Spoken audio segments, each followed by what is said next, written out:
Hey, Getting Real with Hillary. It's February 29th, 2020, leap year day. Can you believe it? Wow. We wait 4 years for this day. Anyway, I feel like I have nothing to say, but I want to take a nap, so I figured let me do a little recording first, and then I'll have done my thing. So I was on a webinar, and what I do is I have this puzzle. I'll show you my puzzle. See if you can see it. Yeah, see, there's my puzzle.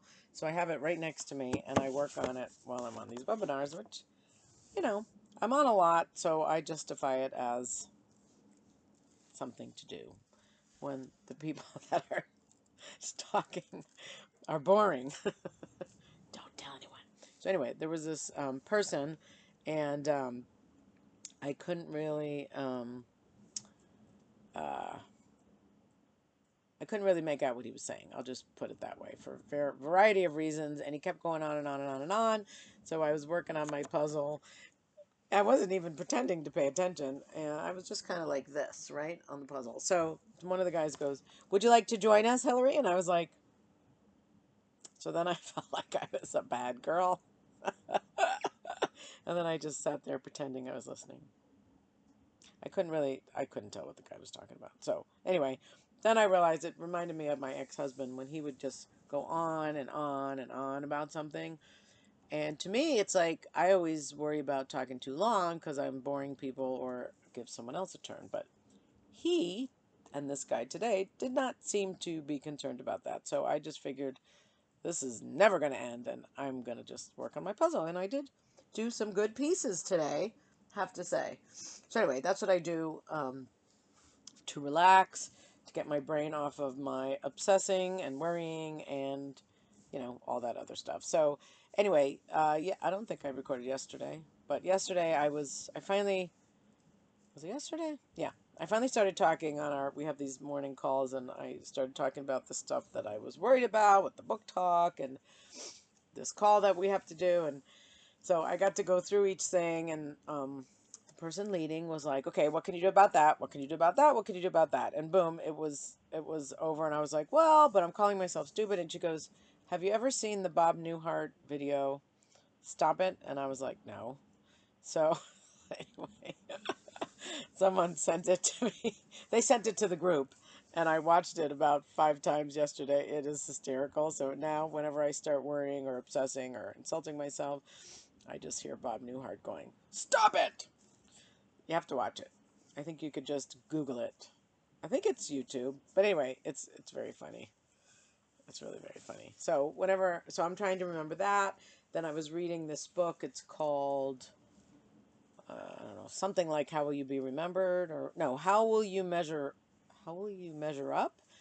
And it talks about like how will we measure our lives. And today's chapter was on, are we teaching our kids to the processes, or are we, like, when my kids were little, I did not do their homework for them because I figured no one did mine, they got to do their own.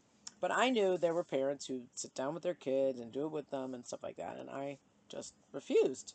So the book said that if we did the homework for our children, we weren't teaching them how to you know get, like, learn the process, get through the hard stuff, work, strengthen. And it's not about the resume, it's not about having the highest degree or the GPA. It's like, are they equipped for life?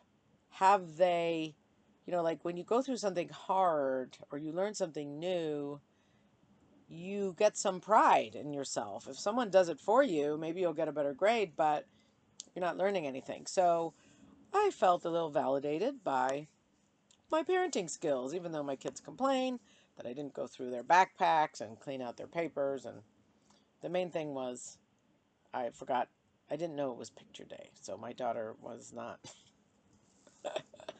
looking her best. It's not very funny, but she's still mad about it. There was one in kindergarten where she had an ear showing, that her hair was pulled back. She looked like a boy. Yeah, it was not good. So, but anyway, this was 3. Get over it. So anyway, so I shouldn't laugh, but I was not the hands-on mother, and I always thought that was a bad thing. But today I felt validated because my kids can be pretty independent and they can go off on their own and travel and take care of themselves. So I think that's good. Might have been a struggle. Maybe they saw their friends' parents doing more, but I'm now a proud mother. So anyway, that's it. Things are busy. I'm working on things. We have already gone over the book talk. We're not doing that. I don't know what I'm going to do yet. I'm going to try to find some guest posting opportunities like I did with the Center for Mindful Compassion. That was a very good thing. And I got published and I can now share about them. So I'm going to be looking for more of that rather than trying some book talks because that was a painful experience. No, it was fun, but not what I expected.